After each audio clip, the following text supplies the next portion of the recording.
Welcome to the show. I've always been supremely interested in human nature. I want to learn what makes us tick. I want to learn what influences us, why we behave the way that we do. So of course, when I heard that there was a guy who could train supposedly untrainable dogs, and that much of what he was doing was actually reprogramming the owners of those dogs, I was obviously fascinated. Now, I think we've all grown up in some way, maybe as big grown-up kids or otherwise, with the Dog Whisperer. And today, on the Jordan Harbinger Show, we are here live from Cesar Millan's ranch, talking to the man himself. Today, we'll explore Cesar's journey from one of the most dangerous parts of Mexico to being homeless on the streets of LA, not knowing a word of English, to worldwide fame as the man we've come to see has damn near supernatural powers when it comes to training dogs and, of course, their human companions as well. Worksheets for every episode, including this one, are available on the website at jordanharbinger.com. And if you want to learn how my network includes amazing people like Cesar Millan, well, I maintain those networks with daily consistency, habits, a little bit of software, and I'm teaching you that for free in 6-minute networking over at jordanharbinger.com/course. All right, enjoy this episode here with Cesar Millan.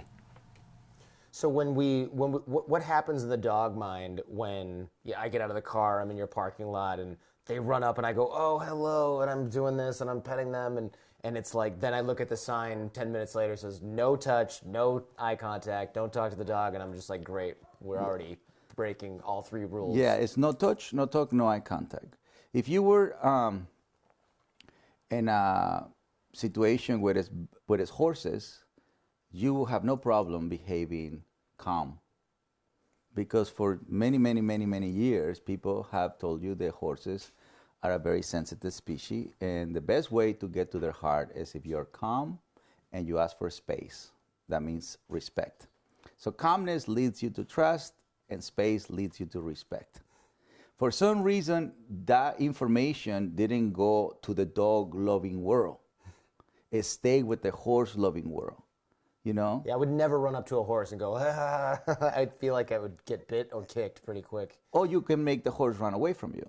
So your experience of getting to know the horse will be 0, right? So you're not only going to do that, but if you have a child next to you, you make sure that that child follows that ritual, you know, because you know that's what is best for the next generation and for the horse as well. That's interesting. So you recommend that with all dogs generally? Don't lean down and start petting them right away and start talking with them right away. Especially because they don't know you. Yeah, that's true. Yeah, not every dog's friendly, right? You can get No, every dog is friendly. The thing is, you have to understand that some dogs are born to be in the back of the pack, and those dogs are very sensitive. And so those are what people call fear aggressive. And that's because they have to defend themselves from this approach of talk, eye contact. You know, every single dog in the world, regardless of what position he was born to be, the way he gets to know another dog is nose, eyes, ears. See, when the dogs are born, they're born with the nose open. 15 days later, they open the eyes. 21 days later, they open the ears. Nose, eyes, ears. This is scientifically proven, and every breeder in the world can tell you that that is the order. So the mother is scent before sight before sound. But the humans, we are ears, eyes, nose. We talk to each other, we see each other. Unless we develop an intimate relationship, we don't smell each other. Yeah, that's pretty rare. I can probably count on 1 or 2 hands maybe the number of people I've voluntarily smelled. Right. Yeah. But that's not your inclination. Your inclination is to get to know that other human based on what they say and how they look like. You know? That's why it's so easy for us to lie to each other, right? Because we listen for the words first. Yeah, we're not in tune to the feeling or the energy that human is saying, and animals are the opposite. So an animal is like very honest. If they don't like your energy, they're just going to fight, flight, avoid you. Yeah, I want to talk about that a little bit later as well. I'm curious, how many dogs are on the property here? Right now we only have 11 dogs. Once we start bringing, start shooting the show or helping people, it increases the amount because we also have farm animals. So our dogs, they live with me and they live here at the ranch. they interact not just with dogs, but with emus, with the horse, with the donkey, with the, I grew up on a farm. Yeah. And a farm has the ideal social environment that everybody looks to achieve in a dog park. A dog park is the less ideal social environment for dogs because humans don't talk to each other. Oh yeah, they're on their phones. It's Instagramming. Sitting. Yeah. They're not interacting. So if a dog, a lot of people say, my dog is my child.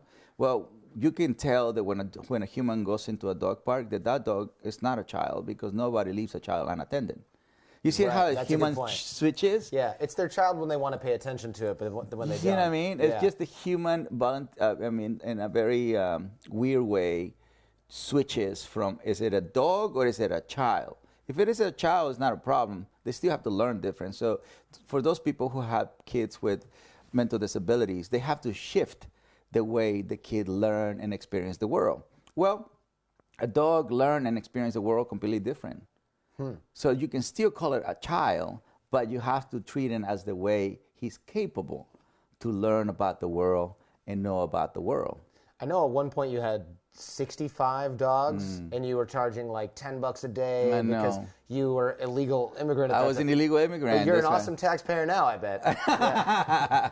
I do, man. I do. That's why I end up buying a property. I find out about once you start making enough money and you enter into a different bracket of taxes. Yeah, from zero to a lot. Right? From zero to, yes. Yeah. I won't ask for the details on that. America's great. This is the land of quality opportunities, and immigrants will tell you best. There is no need for a person to have no job, because if immigrants can get a job, an American citizen should be a piece of cake from. You would think, yeah. And in many ways, this is a good place to start, because you're in many ways the epitome of the American dream. And I'll get the backstory here in a bit, but essentially, this is a meteoric rise, to what, 20, 30, 40 years to an overnight success, I guess, at this point? So... Well, let's don't call it overnight success, but 40 years to overnight success. Yes. It's definitely something that you work at it every single day. And the beauty of life, you're going to have those downs. You're going to meet those dishonest people, those people without integrity, those disloyal humans. Because I come from a different, way of living in a more animal-like, honesty, integrity, loyalty, and then you meet those humans. But it's part of life.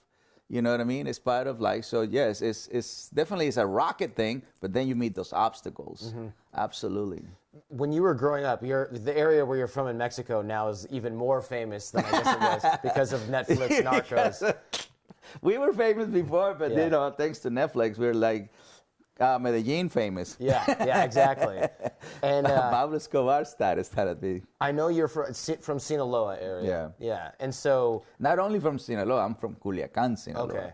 That is the Mecca. That's what I'm saying. Medellin, and Medellin was the Mecca of the drug cartels, and that's where Pablo Escobar is from. We have so many, and the most famous right now is El Chapo. Yeah. And but we have so many. I don't know how, but most of them came from there.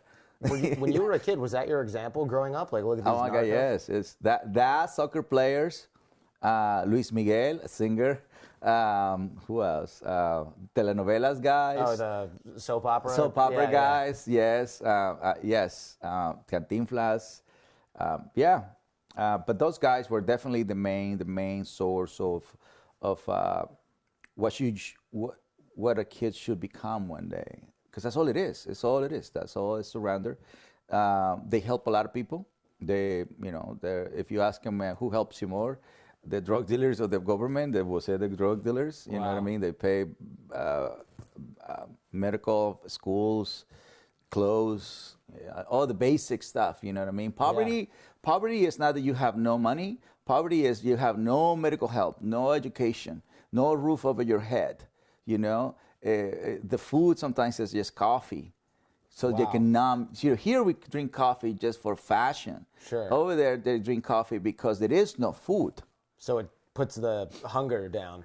That's right. And here people use it so they can lose weight. Yeah. So they don't eat. It's not working for Over there we use them so we don't eat.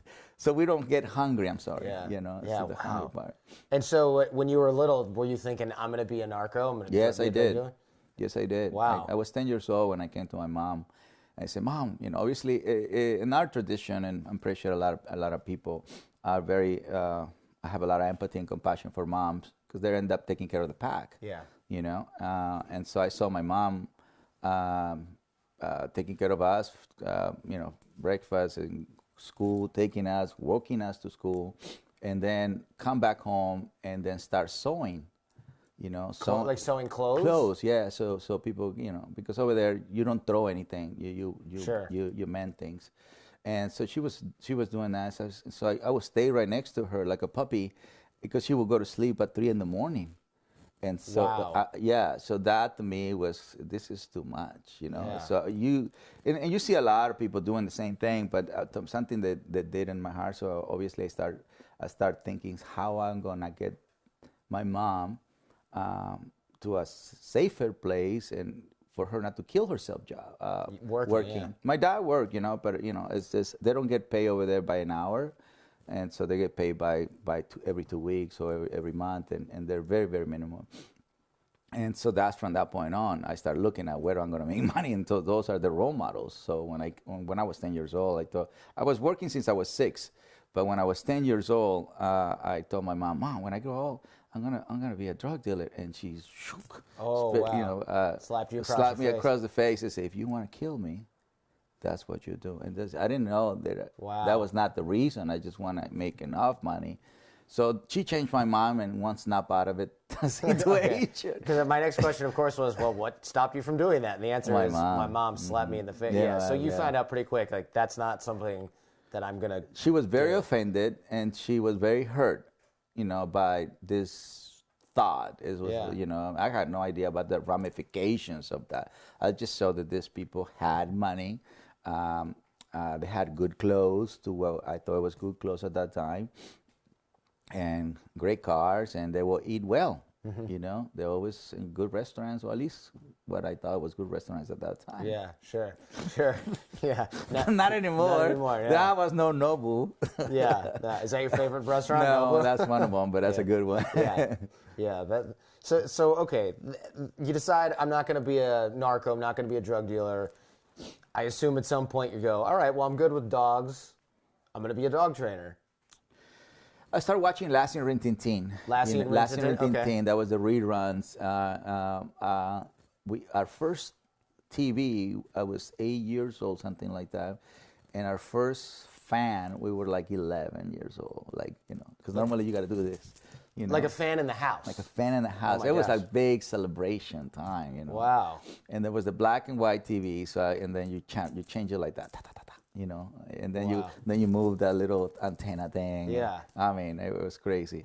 So I started watching, you know, Lassie and Rin Tin Tin, and that's when I started showing the castle, the Disneyland castle thing, you know, and then the Hollywood vibe, you know, the stars. And when I was 13 years old, I told my mom, you think I could be the best dog trainer in the world? She turned around, she said, you can be whatever you want. She agreed with that. Wow. You know what I mean? She agreed with, I was going to a judo competition, which is something that they have to do to redirect my energy. A judo competition? Yeah. Okay. Yeah. It was, you know, coming from a farm, you have so much space to run and to help and physically burn your energy. Yeah. The city is more mind than physical.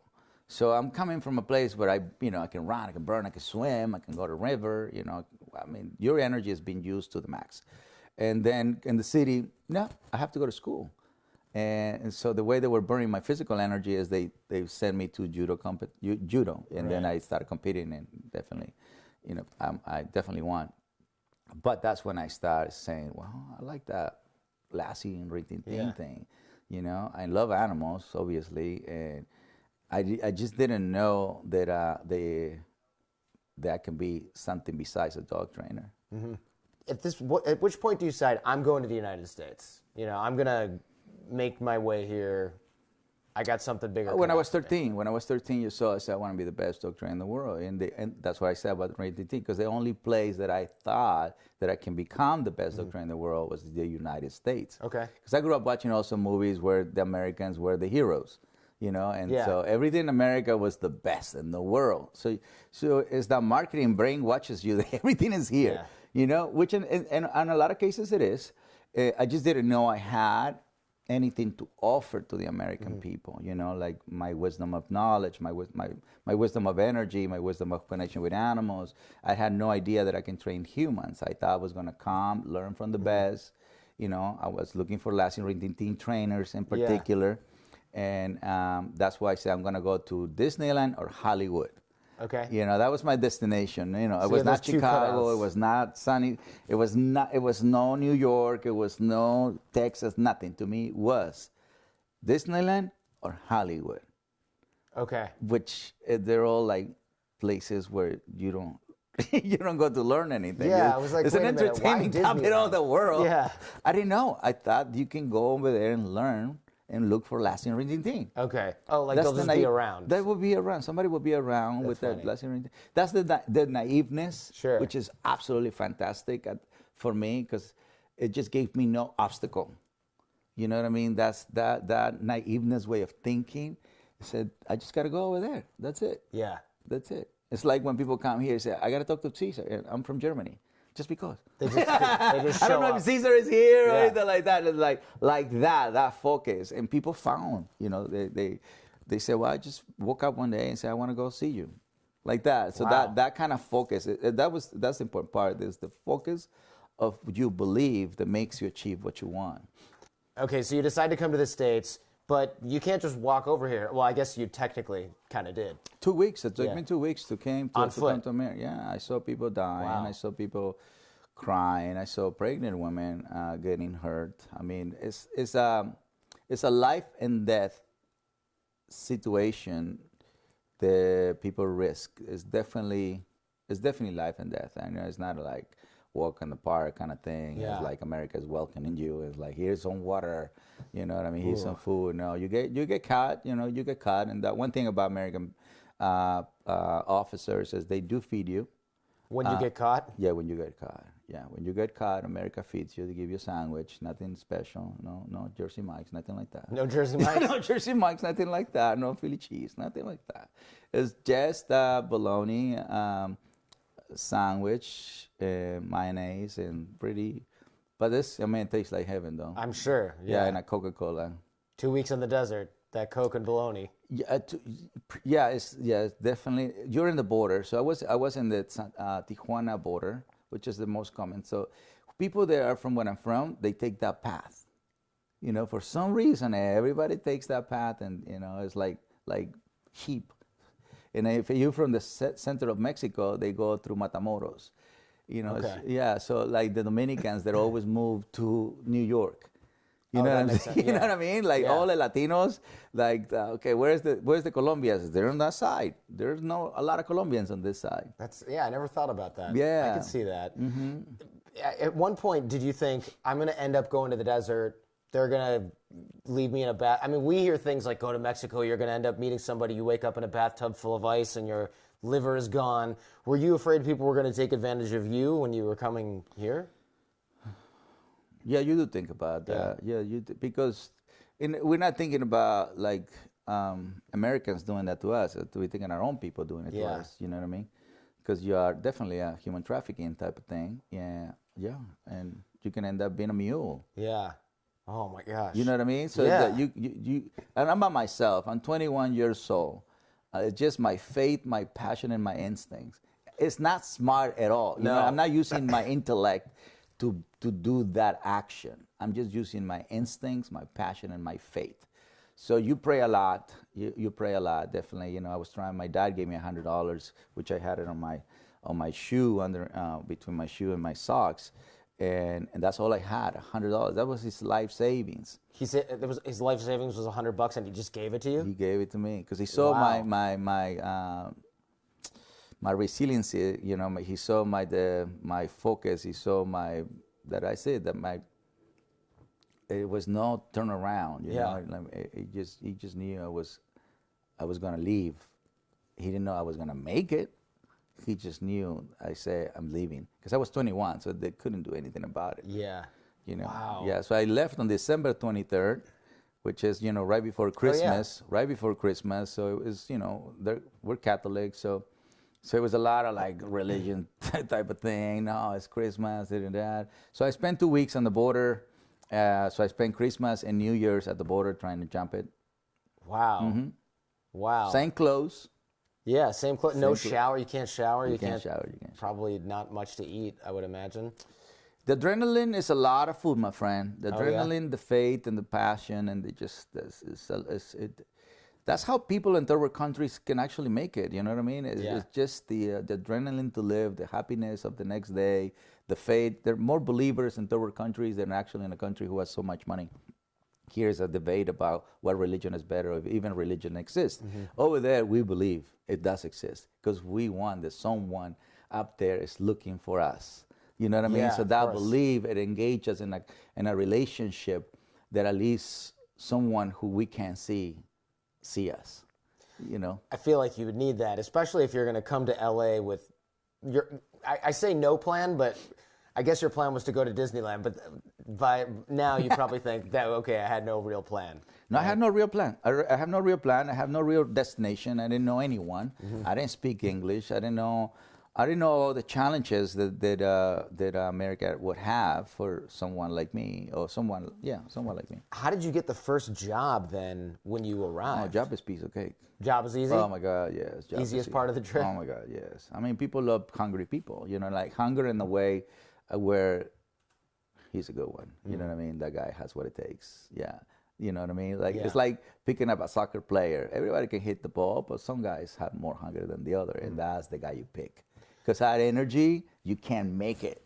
And so, you know, you don't get paid a lot, but that energy of being happy about sweeping for $5, cleaning cars for $5. Because, you know, and then I learned, you know, in AM, PM, and 7-Eleven, you got 2 hot dogs for 99 cents. So I have to make $1 a day, people. Oh, to That's eat. That's it, to eat. That's it. You grab those hot dogs, put some, you know, tomato and onions and ketchup and all of that stuff, and eat it. How long did you eat 2 hot dogs? 2 months. So that's a lot of hot dogs. That's 120 hot dogs. That was fine with me. Yeah. Yeah, because, you know, I don't have to worry about making a lot of money. Right. You know, and then I found out about the big gulp experience. So what's the big gulp experience? Would you buy it once and you refill forever? What? Welcome to America. We don't get that. We don't have that in Latino countries. We don't. Because what happens is we go and refill it and we sell it outside. You sell the big gulp refill. Like by pouring it into other... That's right. Latinos will go, but refill it and sell it outside. So if you buy a soda from somebody on the side of the road, it's probably a refilled big gulp. No, in Mexico, you're gonna see a lot of people selling you soda in a little bag with a straw. Yeah, I've seen that. Yeah. Oh, is that what? Yeah. That's what that is? Yeah. Oh, that's funny. Yeah. I never thought about that. Oh my goodness, yes. You know, so you talk about recycle. We were doing recycle way before America came on board. Yeah. You know what I mean? Because we recycle everything. You know, organic, way before Whole Foods was open, we were doing organic. So that we just call ourselves poor.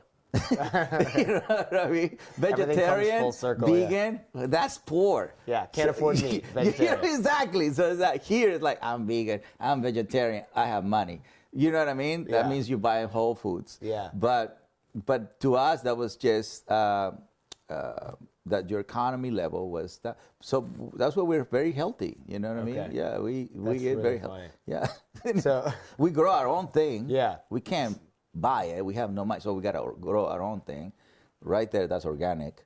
You know what I mean? And you can't afford to kill chickens every day because you need the egg more than the chicken, right? Yeah, and the pig or the cow, the goat, that's for weddings. Right, big events. Big events, big events, and that's around the world. If you go to Africa, that's around the world. Yeah, I've seen that. I've heard of that. You know what I mean? That's like a big event.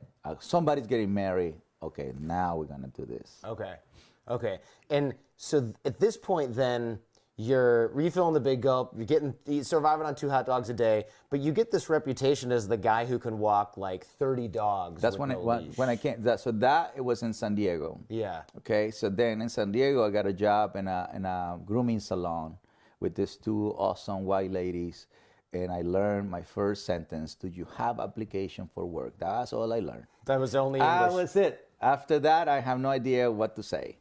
And so the ladies, I came in and they have application for work, and they start telling me and asking me stuff I couldn't answer, but they had a Cocker Spaniel in the back.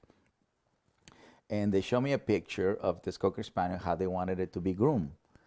But the dog was biting them. Oh, I see. Okay, Yeah. and so I went in there, grabbed the dog, hold the dog, touch the dog, and start grooming the dog. And of course, their jaw went down. And how do I do it? You know what I mean? How this guy that is dirty can touch the dog and groom the dog without the dog feeling aggressive about it. And the dog actually, start moving the tail. Trust me, it's the energy, the approach, it was different. And so from that point on, I went from to finding, $5 a day, whatever you get with sweeping and watching cars. They charge $120 for that dog groom. Wow. Which any groomer will get 50% of profit. So that day I made $60. It's a lot of hot dogs. So that's exactly what I said. Is it? It's exactly what I said. So I ended up grabbing $50 and turning it back because I thought it was just a one-time job, a one-time experience with them. And he said, no, I don't need, in my head, I don't need that many hot dogs. Yeah. You know what I mean? And so I give him $50 back. I keep 10, so I thought that was what it was worth. And now the ladies gave me the $60, and they asked me to come back the next day. Yeah. Yeah, so me being a Virgo, I saw their place, and I started cleaning that place like it was mine. We like things very, very clean. And so they were very appreciative because they were older ladies. So I started moving things, cleaning up. The place was just perfect. And so they loved that part. And I started watching dogs. I started preparing them for them so they can groom them. You know what I mean? Like bathe them, blow dry them, and then. So I was like a machine. Young guy with two old ladies. I was like, I'm from heaven. Yeah. That's great. So I made $1,000 in a month there. And then shipped off to LA? And then that's when I went to, I don't know if you ever heard about Miller Outpost. No, what is that? It was a store. It was a store where they used to, it was, it's like Target, but, so I went and bought my first 501. Oh, jeans. Jeans, yeah. yes. Oh, big time now. That had no clothes. I was wearing the same clothes. I took a shower in the bathtub, in one of those bathtubs. The dog bathtub? Yeah. Like at the grooming? So you're in there like kind of posing yourself down? I mean, when you grew up on a farm, you got a bucket, do that thing. So you MacGyver it. So I went and bought my first, with $1,000, my first jeans, which it was the worst thing I did because they were hard. So the jeans were hard. I never knew you have to wash them first, you know what I mean? And so that was the worst thing. But I got my first 501. Nice. Yeah. So you're looking stylish. Looking better. That's right. Not stylish. Not stylish. Just not homeless. That's right. Well, yeah, not too homeless. Yeah. And so I went to the Greyhound, and then I bought a ticket. But you have to learn when can you cross the San Isidro. What is that a San river? Clemente, sorry. When you have to cross San Clemente immigration point. Oh, those checkpoints. Yes. Yeah, I barely think about that because I don't get stopped at those. Me neither either now. Now you don't, yeah. Yeah. Because you're driving a nice car. A nice car, yes. And they know who I am, so that's good. Everybody has a dog, all the immigration. Sure, has a yeah, dog. yeah. Yeah, your show helped me a lot.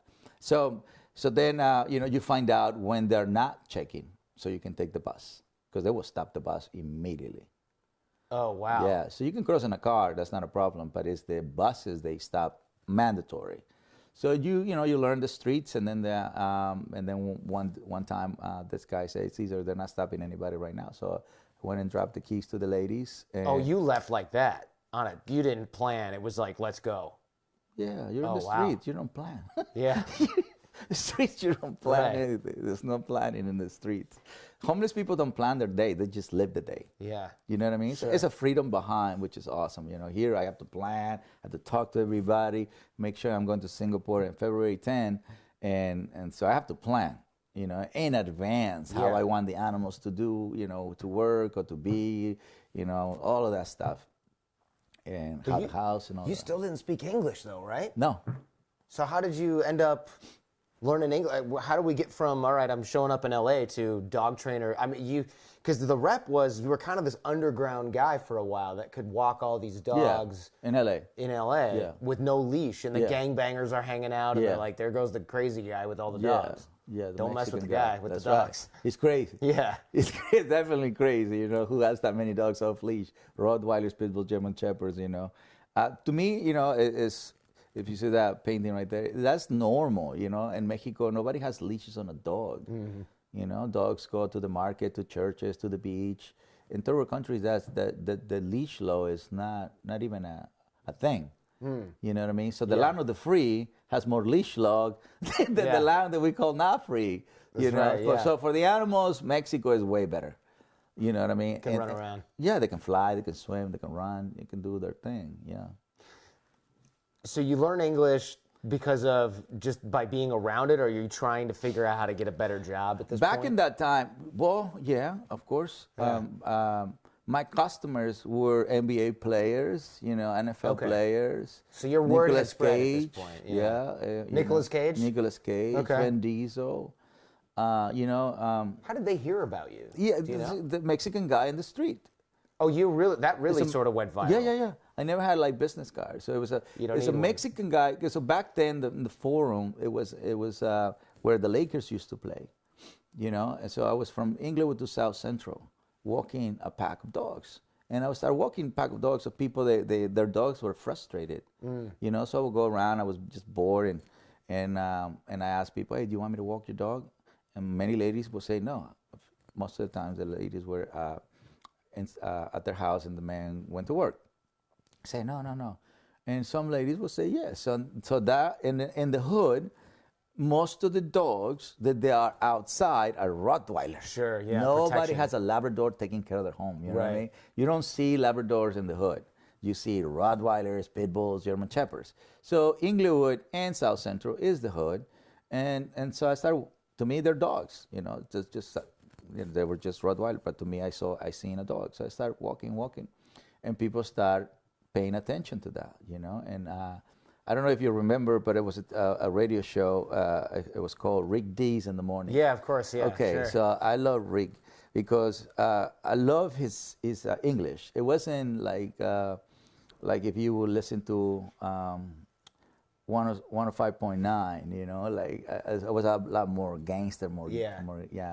And so I didn't want to speak like, you know, with slang and anything like that. Sure. I just want to speak clear. So I started listening to Rick, you know, I had a boss, Jay Rio, he gave me a chance watching limos, and he gave me the opportunity to have an Astro van. And so he only speaks English to me, you know. I was a Caucasian guy. And then later on, I met Jada Pinkett Smith, and she had 4 Rottweilers. And that's when I told her, listen, I would like to do a little bit more than what I'm doing right now. I would like to have a radio show. I would like to be part of a TV show. You have to aim high, even though it sounds crazy. I'm already in America. Because you're washing limos and you're like, yeah, I want to be on TV. Yeah.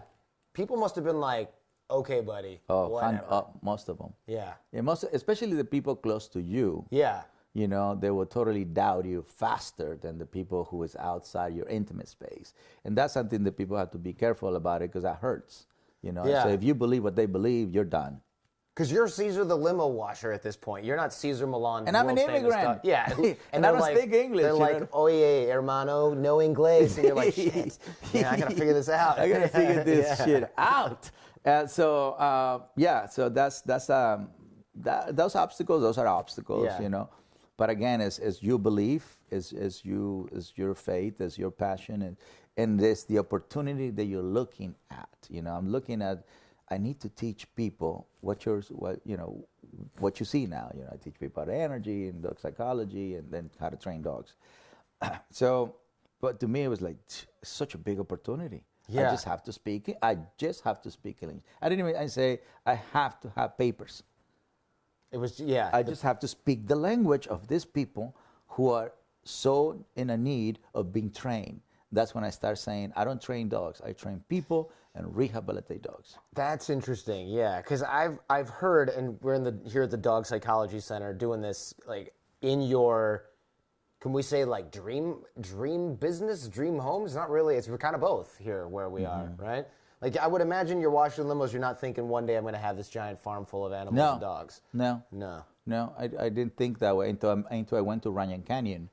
When I started walking in Runyon Canyon, that's when I said, I need a piece of land like this. Yeah. And at one point I started asking this, is the Runyon Canyon for sale? It's like impossible. Right. Impossible to buy that piece of land. Okay, but I'm just going to make my own Runyon Canyon. So Runyon Canyon inspired me to have my own piece of land. Nice. It's a perfect place for dog walking. This, yeah. Runyon Canyon, yeah. Oh, yeah. Oh, this is the best. But Runyon Canyon at that time became the place where you can practice walking and socializing and rehabilitating at the same time. Because people love to take the dogs to the dog park, but Runyon Canyon, you get everything. You get the walk, dogs. you get the social, you get if you need to work on anything, with your dog, you get to do that as you walk. So that to me was like, okay, one day I'm going to have my own Runyon Canyon. You mentioned that you train people, you rehabilitate dogs. Yes. So you're kind of like, I know you're learning a lot from dogs because I read the book, The Lessons from the Pack, but if 60% of training the dogs is training the people, you're kind of more human trainer than dog trainer. I am human trainer. I am human trainer. It has been in the history, the people believe that you have to train a dog. That's why America opened a business for dog training. And there is thousands and thousands of places where you can send your dog to be trained, but the most important member of that family who should be trained is the parent of that dog. You know what I mean? Because you're not only entering into parenting, you also enter into a child that learns completely different than what you're used to. You know what I mean? And so he's a different species. He has a different stage. It's the same stages in their life, but shorter. For example, puppyhood is from birth to 8 months. Females become in heat at 8 months. She's not a puppy anymore. Oh, wow. So people keep calling puppy dogs who are 3 years old because the dog it has this playful disposition. You know what I mean? And that's because the dog is stuck into this playful state of mind. So he's not moving on. Because humans aren't letting. Because humans say, "Oh my baby, oh my baby." Right. So the dog is it's almost like you're playing that song over and over and over and over and over. So the dog becomes brainwashed to stay in that frame of mind. So when you want him to behave more mature, he can't. Right, because you're training him to not do that. Yeah. It would be like if you babied your kid until he was 30 years old, you're shaving him and you're so pretty. The classic mama's boys. Right. There is men who their mom has kept them in that state of useless. Yeah. And the guy wants to date a woman, he's 4 years old, but he can't because he hasn't grown up. You know what I'm saying? So that similar to that. Interesting. Yeah. Similar to that. That's funny. Yeah. So, wow. So behavior change in dogs and behavior change in humans, it seems like there's a lot of similarities. I've seen things on the show where, this is a long time ago, there was a dog, had the tail between his legs or something, and he had some behavior that was negative because of that. And I want to say you tied the tail over the dog's head to kind of you basically forced him to act more confident as a dog. Correct. If you change your body position, something happens inside of you. That's what they sell things, so your body position changes. Right, the posture thing. The posture changes, right? And so that's what they tell you. If you can't do it internally, do it externally. So if you are Anthony Robbins' follower, he's going to tell you that your physiology can influence your psychology. Sure. And so in a case like that, I needed to change the physiology to change the psychology. So most people will put a leash on the neck or on the muscle, the Holties or the harness, but that's not going to change this. Right. Yeah. And so when a dog feels good about himself, his tail looks high. That's why in a Westminster situation, they always grab the head and the tail. Right? They always do that. So the dog presents himself as his most proud moment in his life. All right, so I know that the head is being touched many, many times. His humans have been pet, the head, so he has kept the head lower. But one area they have never touched is the tail. Nobody does. you know, because I've always think outside the box. That's part of being innovative and creative. And so I put a leash on the tail, and the dog just zoop, and he started running. Interesting. Yeah. Wow. And the dog was like, this is the best day of my life. On top of that, I'm running. Fear is something that they have to run it out. So it was very important that I put a rollerblade so this dog can run as fast as and as long as she wanted to. It was a girl. She wanted to run, that day, because I want to be attached to. Let's get rid of this fear, and in the meantime, feel good at it. When you were raising your kids, are you thinking, all right, I gotta do some? I mean, how similar stuff, right? Same stuff. Same. Especially when you're raising boys, and me being a male, we're body, mind, heart. You know what I mean? And my boys are outdoor type of guys, and the mind have to be busy, and you have to reward for the good things. So exercise, discipline, affection. Right. Yeah, they have to work for their things, and they have to be rules, boundaries, limitations. Definitely I have to lead by example. I want them to make sure they know that the only 4 energies they need in life is calmness, confidence, love, and joy. They don't need insecurity. They don't need anxiety. They don't need lack of love. If a human doesn't love them, just find love with an animal. Don't worry about it. Really? Of course. So there's something to the cat lady thing, huh? You have to exercise love, just like you have to exercise your body, just like you have to exercise your mind, just like you have to exercise joy. So animals only believe in 4 energies: calmness, confidence, love, and joy. That's it. They don't believe in misery. I can see that, unless we teach them that, of course, as humans, right? We're the only one that teaches animals the negativity exists, because animals will go through it, but they won't live in it.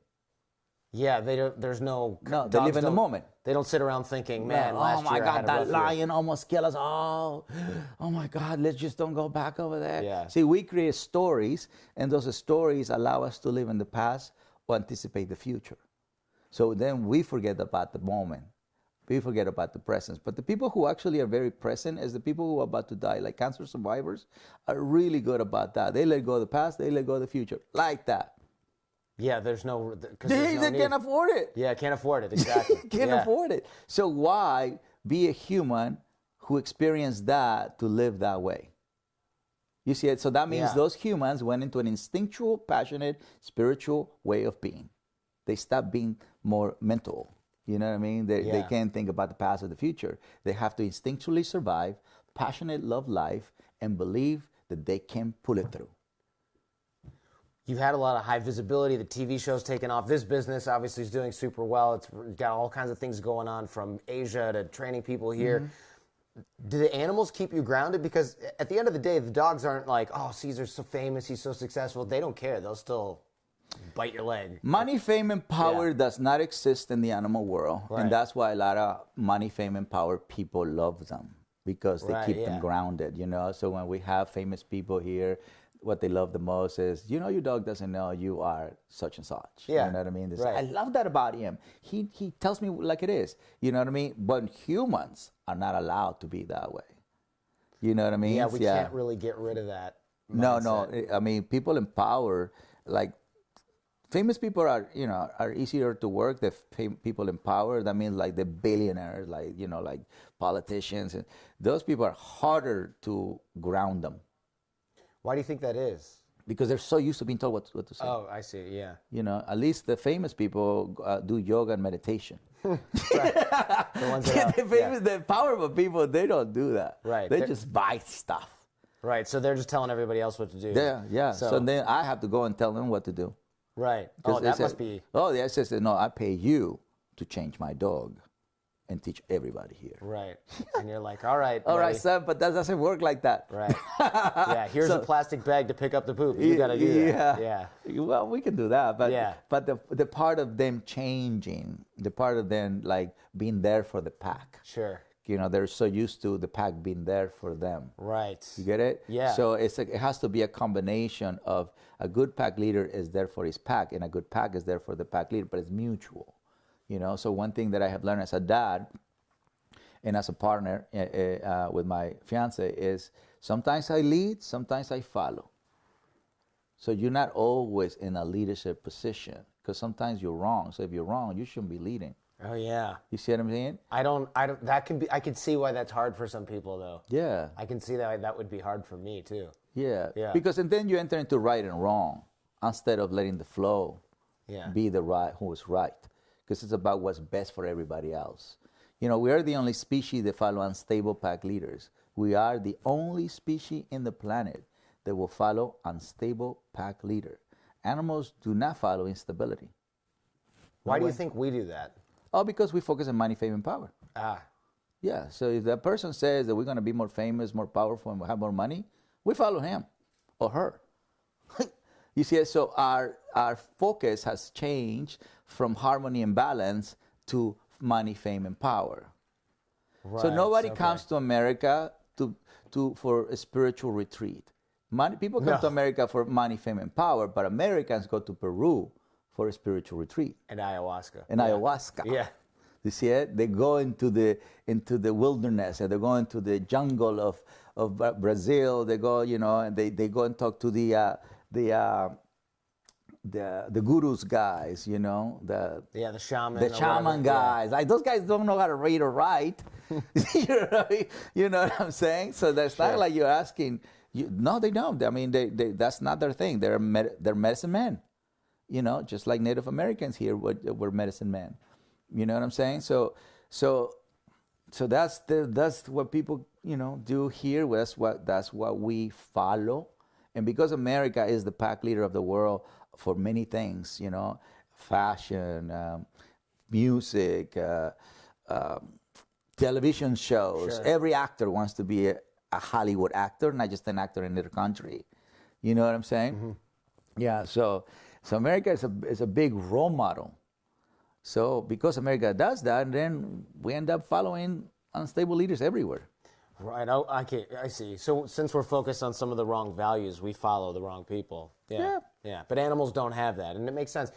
I know that you talk about humans wearing masks and animals wearing masks in a different way, right? Like a bird will pretend to be injured to get a predator away from its nest. Correct. But humans wear masks, and then we leave that thing on for 30 years. Yeah. Yeah, we forget we got it. Yeah. we get comfortable with stuff. But your soul, your spirit will always remind you there's something wrong. Your instincts will always, like people call it sixth sense, or people call it, intuition. So that is real. But why do we become disconnected to it? Because we don't exercise it. You say, so you end up questioning yourself and believing what others say or is right. You know what I mean? And so now you're not leading yourself with what you believe. You're leading yourself with what others believe, and that obviously doesn't help you personally.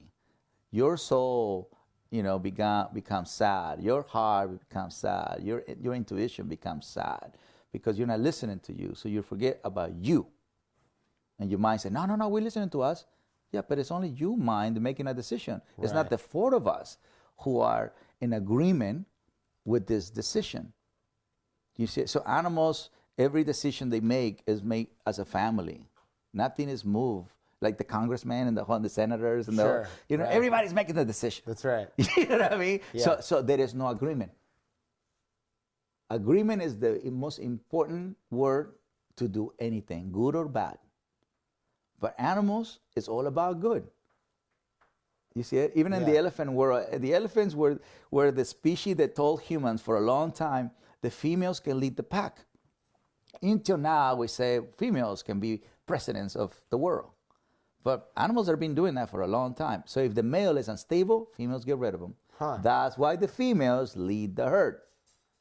In elephants? Yeah. Yeah, I did not know that. Yeah, for hundreds of years. Because the male, when he enters into musk, he gets too aggressive, too disrespectful. So to the point that he can kill the little ones. You know what I mean? So he causes instability. So then all the females gather together and say, let's push him because he's unstable. Not because we don't love him. You see, they will not follow instability. So the guy has to calm himself down before he comes and enter and romanticize one of them. That's really interesting. I did not realize that. And I know that there's a lot of talk among, and I saw this in your book as well, that animals they can't be inauthentic, really. They They're can't- they don't know how always, it's not in the programming. They don't. You can be inauthentic when you think about it, you know. But when you react about it, you can't. Like babies are not unauthentic. They don't know how. So when you are in a baby stage, you are instincts, love, and spirituality. You have no idea what you're going to talk about. If it's Chinese, if it's English, if it's Spanish, Right. you have no idea about culture. You have no idea about food. You know that you have to eat, but you know that you're going to eat sushi or that you're going to eat ribs or you're going to eat tacos. Sure. You know what I mean? So, but what you seek as a baby is calmness, confidence, love, and joy. Right, there's kind of no, to your earlier point, there's no anticipation. I would imagine Chinese babies aren't like, oh man, I got to learn Mandarin. It's going to be so hard. That's right. And I got to eat with this thing. Just Yeah. give me a fork. Yeah. Exactly. You know, exactly. So at that time, you are in your animal form. You are in Yeah. your spirit form. You are in your heart form. It's just society wants you to be smart because Right. if you're smart, you make money. Right, so all these, where we go off the path is all because of these value discrepancies. That's correct. Yeah. So if we do like a combination of both, which is what I told my boys, listen, we're going to be earth people and we're going to be money people. Of course. I didn't jump the border for nothing. Yeah. You know what I mean? Yeah. Absolutely. But we're going to do it together, you know, and we have values to respect. We have a purpose to achieve and the meaning of life. That's it. I've heard that dogs, and I'm sure that you agree with this, can read body language, nonverbal communication better than we can as humans. And so but you know how people go like, oh, my dog, I trust the guys that what am I trying to say? Like women will say, oh, I date the guys that my dog likes. If my dog doesn't like him, I don't date him. 100%. But is the dog reading the other person or are they reading our own? Both. Both. Both. Okay. Yeah, because it's like a, it's how the internet works, you know what I mean? Like a satellite, it bounces from it. Okay. So what is the response right away between those two? Right, so the guy the dog smells, he sees and feels. He's not hearing, he smells, sees, feels, I'm sorry. Mm-hmm. And then at the same time, he's already connected to his human. So if his human gets a little nervous or a little excited, it's all related to that person. You know what I mean? Okay. Yeah. Oh, that makes sense. Yeah. So they're reading us as we read the other person, and they're also reading. So it's a combination of all the factors. And as you can hear, we don't just have dogs. He's a neutralizer of bullshit, right? So, right away, he's like, okay, do we trust this human or no? That's the first thing. If you build relationships on trust and then respect, then love is piece of cake. What are you thinking when people come in, and I'm sure you've heard this, because I've heard this, people go, oh, my dog doesn't like other races. My dog doesn't like African American people. My dog doesn't like his Mexican people. Right. And White my people. dog doesn't like Mexicans. Sorry. And then I'm thinking, does your dog not like Mexicans, That's right. or do you not like? Or Mexicans? do you have an issue with them? Right. Yeah, absolutely. Racism is something that you teach, you know, consciously, unconsciously. Kids are not racist, or animals are not racist. They're honest about not liking an energy, but they have no clue that it's because the color of, or the size of the person. Do you understand? Yeah. Yeah. Or if the person is a handicap, that's what is called unconditional love. You know, so no matter how you look outside, what they care is about how you feel inside. That's the beauty. You know, so only humans teach about the outside. Only humans teach that. Racism only exists in the human world. Only. So what do you think when people bring you dogs and they go, yeah, the problem is my dog doesn't like men and, you know, I want to be dating. Are you thinking you should probably go take care of your own issues about men, or your own issues about? No doubt about it. Yeah. Yeah. Because, you know, that's the part where I put my hat of honesty. Yeah. And I do want to help you, but I'm going to ask you some questions that have to do with you answering in a very honest way. Yeah. You know, how do you feel about men right now? Yeah. You know, that's simple as that. My wife's cousin, I'm throwing her under the bus because she got a rescue dog. So there's probably some residual trauma there from something. Yeah, no doubt about it. But she's like, oh, the dog hates men. The dog hates men. And it's like, okay, but how come the dog has never gotten better? That maybe she had a really traumatic experience with guys. Yeah. I don't know. Yeah. But maybe there's something else Listen, going on. trust has level. You can trust people at a low level, medium level, high level. So that has to do with, it's very simple to answer the truth. You know what I mean? So do you trust men at what level? Do you respect men at what level? Do you love men at what level? And that just gives you an insight like, shit, you're right. I got to work on that. No wonder my dog is the one who's the only one who's honest. Right. Yeah, exactly. The dog says, hey, we don't trust men. You told me that every night, every time we go to sleep. Right. Every time guys come It's over. like she feels it. Right. Watching TV, the person can have an emotion, and the dog picks it up. That person doesn't have to verbally say, you know what, I'm having trouble with men right now, and I just don't know how to get it out. You know what I mean? They're not going to do that, but they're still going to experience it. It's like when guys watch like NBA or NFL and their team is losing, they go crazy, and the dog walks away. Yeah, because the dog doesn't stay there. No dog stays when the man is going crazy. There's no way in the world. He doesn't enjoy watching you going crazy and talking by yourself and screaming and stuff like that. Nobody watches. I mean, it has to be another guy that is going crazy with you. Yeah. But it's not a dog that is going to go crazy with you. That's interesting. I hadn't thought about that. I know that in your past you had some traumatic stuff happen with the business. The original show was owned by some production company, and then relationship issues at the same time, and you kind of had a spiral. Yes. And it led to some recovery and a new maxim, which is ownership, control, and leadership. Yeah. How have you implemented that? First of all, how did you come to that? Well, I didn't, because my whole thing wasn't to be knowledgeable about money, fame, and power. I didn't came to America to be famous, powerful, anything. I just came to learn so I can go back to mom. And I love my dad, but we always talk about that way as Latinos, as mom, but meaning the whole family, and support her. Support them both for the later part of their lives. So I thought that everybody, has the same level of honesty, integrity, and loyalty to an idea. I didn't know that dishonesty part in Hollywood. Yeah. I had no idea. I was raised by my grandpa as well, and he died when he was 105. Wow. So that kind of man, that kind of mind is your last Mohican kind of thing, whatever he says is going to be done, and it's a shake hand, and that's it, and he'd rather die than do anything opposite of what he said, so that stuff doesn't work here. Here's all about the paperwork, here is about lawyers, you better have a good pack of lawyers, and that constitution that they're making you sign, it better be on your favor. Yeah. You know what I mean? So you just kind of said, sure, TV show? Also, yeah, this looks great. I'll sign because it. I manifested a TV show. I was first interviewed by the LA Times, and at the end of the conversation, the lady says, so what would you like to do next? I said, all these people are coming to you. I had a place in South Central, my first dog psychology center, Nicolas Cage, and, it just came in and it's like, hey, in South Central. Dogs from Beverly Hills come to South Central to get rehabilitated. I'm surprised to hear that. That's right.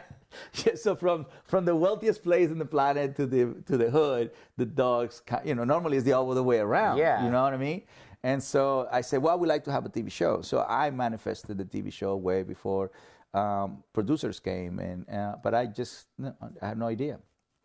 No idea about that. So, of course, you just said, great, this is working for me, you sign it, and then a few years go by, and it's like, wait a minute, what do you mean I don't own this? That's right. What do you mean I don't own my name? Yeah. What do you mean my kids don't own their names? What do you mean I'm not an owner of this library? What do you mean I can't see the books? You know what I mean? So all of those things that you are totally unaware of, the show is in 120 countries. Why we're not getting any residuals? You know what I mean? It's like, oh no, it's on the red. How's on the red? It's 120 countries. Yeah, it doesn't make any sense. You know what I mean? It's like, so they were just spending money, like on these guys. They were doing some amazing, terrible things that only a brain or the mind can do it. Because the instincts can do it, your heart can do it, your spirit can do it. There's no way your soul will let you do that. There's no way your heart will let you do that. Right. There's no way your common sense will let you do that. Only your wicked mind, negative mind will go against honesty, integrity, loyalty. Yeah, and it's just, that's one thing I never really understood. It's like if everybody's going really well in one direction, Why screw somebody else over for an extra 10%? That part is always, even living in LA for as long as I have, New York for as long as I have, that I still don't understand when people do that. I still naively look for the best in people, and sometimes my wife or my producer, Jason, or other people, apparently your parent will do that, they'll go, hey man, what are you doing? You got to be careful. And I'm like, oh yeah, because I have to take a step back, because I too prefer to live in a world where, possibly a naive world where people are going to do the right thing because it's better for everyone. But you I'm a learn man that of lesson hard. values. You know, I don't think I will ever give that up. I will never give up my honesty, my integrity, Yeah. my loyalty. You know, I will never do that. I didn't grow up in that place. My parents are not that way. My grandfather was not that way. The environment that I grew up was not that way. My role models that I admired so much, animals, are not that way. Sure. You know, so I'm okay with the experience. Obviously, in the beginning, it was painful. You know, Yeah. you get to experience fight, flight, avoidance. You get to like feel this let down. Not sleep for a couple weeks. Listen, I already come from poverty, so it's not that Yeah. I don't know how not to have money. I master that.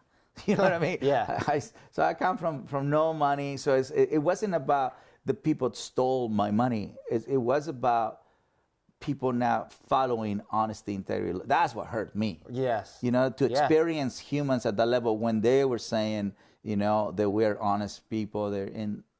So I believe on that. It's that Yes. part, like that naiveness part, the good human being side of it. I'm never gonna let that go. I mean, it only made me more clear that I'm glad that I'm that way, you know. But I hear definitely, I you. went through some like very disappointed. I even make myself put myself in a failure.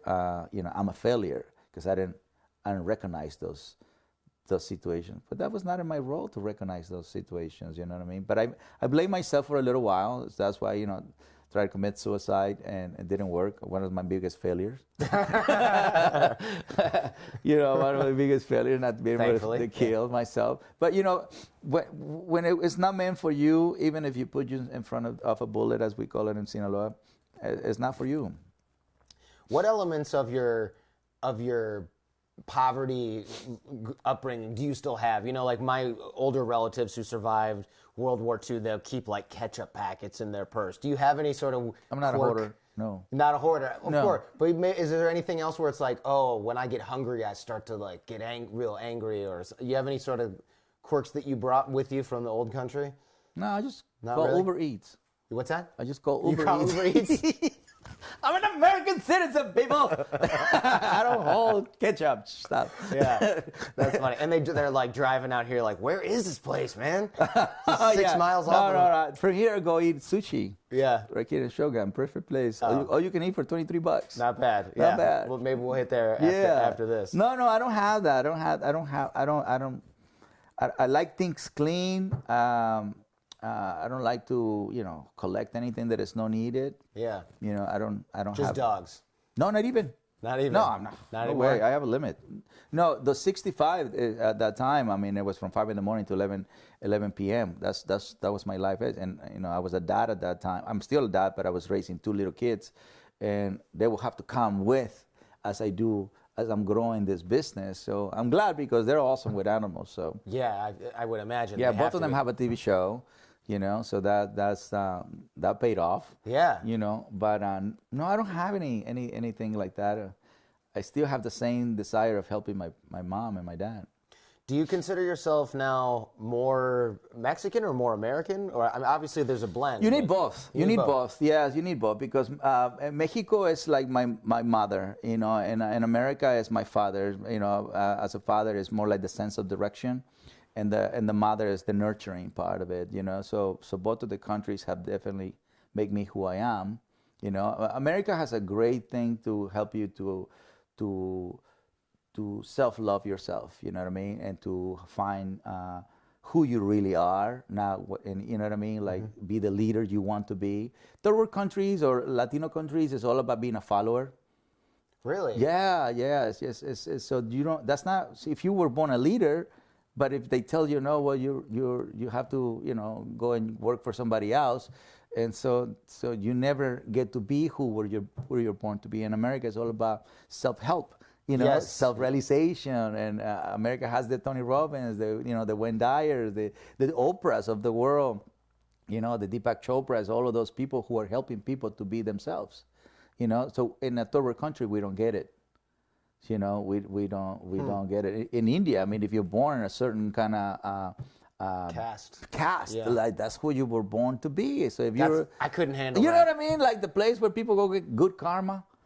Oh man. You know what I mean? Like the place for spirituality. Yeah. Then you have to stick in that, stay in that. No, I mean, that's what America has. America has that ability to really bring that side of you. I love the part of Mexico. Mexico is super family oriented. Here you become very self-oriented, and over there you become family-oriented. So the combination of both, you become a good pack member. Yeah. Are you recently married? You still engaged? I'm engaged. You're I'm engaged to a Dominican awesome woman. Yeah. Yeah, she loves animals. That's good. Have you ever dated anyone that's not? My ex. What?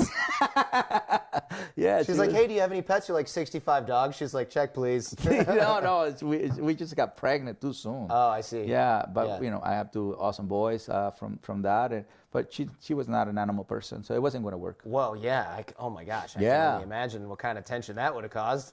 Oh yeah, we would just not even thinking about that. I heard Will Smith doesn't like animals, but Jada has like Jada's four... is my soul friend. We've been friends for 20-something years. Actually, the boxer that you saw here belonged to them. Yeah, Will is an admirer of animals. Yeah, but he grew up in the city, so maybe he just didn't have any. There's a lot of people that grew up in the city. Yeah. Jada grew up in the city. Oh. Yeah, in Baltimore. Okay. Yeah, but just you're an animal person, or you're not. So yeah. Huh. So, I always find that I feel like there's a part of me that just thinks everyone's an animal person and just doesn't know it yet or something. But maybe that's naive. I don't know. No, it's three kinds of people in the animal world: people who love animals, people who are afraid of animals, people who don't like animals. And that's pretty much it. You know what I mean? Those are the three energies in the world. If you think about it, some people love people, some people are afraid of people, some people don't like people. Huh? Yeah, I suppose that's true. Yeah. And I just can't imagine not being around animals. Like I grew up with dogs, and now I have cats, and I've got all kinds of. If it were up to my wife, we would probably build a little shack back here somewhere. She would be petting dogs and training dogs and walking around with a bird on her shoulder. Oh, that's the best, man. Yeah. That's the best. That's the best feeling. We were driving in, and she goes, "I want a place just like this." Oh. And I thought, okay. Yes. Well. Oh, you haven't seen the whole place yet, but it is a dream. It is definitely the mecca for a lot of the dog people and the energy people. Because now we're inviting also yoga people. Sure. You know what I mean, and We've meditation got that, people. We got many different places for you to meditate and for you to do this connection to nature and yourself and your heart. And the thing is, we provide animals who are in a relaxed state. For example, if you want to do yoga right next to llamas and alpacas, the energy is incredible. Or emus, the energy is incredible. A horse, energy is incredible. Yoga. Horse yoga. I've seen goat yoga, where the goat's standing Yeah, on. people are the goats are on top of the people. Yeah, that's cute. I don't get that one. Yeah, it's best to walk with the goat than actually do yoga with the goat. The yoga is best with the animals who actually just lay. Like yoga around camel, I can dig that. Yeah? Yeah, because they're just hanging out, relaxing. Yeah, man, the energy that those guys do when they're chilling is what you need to imitate. The goat never chills. The goats are always running around. Yeah, eating grass or worse. Yeah, so they're bouncing all the time. It's like, right. You can't concentrate. Yeah, that's a good point. Well, my last question, honestly, is just what kind of lessons from the dogs are you bringing into your new marriage or your new relationship with your fiance? Compatibility, number one. You know what I'm saying? Compatibility is definitely a main ingredient to be with someone for the rest of your life. And then it's the values. Do we have the same values about life? Is the same purpose about life? Is the same meaning about life? Do we have our same spirituality? And are we willing to follow and love 100%, no matter what? And are we willing to make sure our senses are at 100%, our eyes, our ears, our everything, it's like, that's why exercise, discipline, affection, it affects your senses in a good way. you know, that kind of thing. And are we willing to build this business together? And we are, you know what I mean? So if the four worlds, in some shape or form, you can partner with that person, you're going to build a good life, you know. And in my case, it's also we're building for the third time a business. Yeah. You know what I mean? So this is my third time. Yeah. Picking up myself and taking it to another level, you know, business-wise, and it feels good. The team is smaller, but only wolf in this time. Yeah. Only wolf? Yeah. What does that mean? Wolves are great hunters because they never stop hunting. So when you want to do business and you want to grow the business, you want those guys to be wolf-like. Oh, so the people on your team are only wolves now. Wolf-like. Right. No, as opposed to dogs. Dogs. Okay. Yeah, gotcha. the dogs are good for the maintenance. Yeah. So you've got a hustler, go-getter team. That's right. Ah. Then you follow, play, explore. You know, that's a dog thing. Yeah, those are definitely more playful than wolves. Yeah, the wolf, you know, is known to be the greatest hunter in the planet. Yeah. They don't turn it off. They never turn it off. Yeah. The Wolf of Wall Street, you know what I mean? Yeah, well, you know, maybe a bad example. Yeah, well, I know, but he was a hunter. Sure. I mean, how he did it for the movie is a negative thing, but you know, the spirit of a wolf. That's why a lot of Native Americans were very respectful to the wolf. You know, it's in a higher place for family purposes and for medicine purposes and for that. It's just right now the team is smaller but more powerful. That's great. Yeah. Well, that's exciting. I'm excited to see Well, what man, happens. I'm excited about it. I'm about to be 50 this year, and I'm loving life more than ever. The people that I have around me right now is definitely the people that I'm glad that they are with me right now in this era of my life. My kids are in a perfect place. Greatest woman on the planet.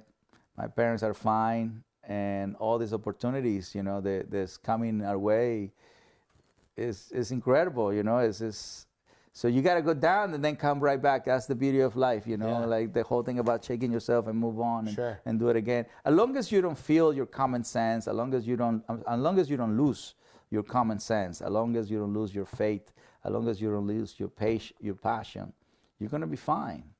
You know what I mean? You're gonna be fine. That's all you need not to lose. You can lose money all day long, but you can make it again. Especially a guy like me that came with no money. You know what I'm saying? So Right. I just got to go do it again. That's it. Cesar, thank you very much. This has been great. Thanks. Thank you. Alpha, you did great. Oh, yeah.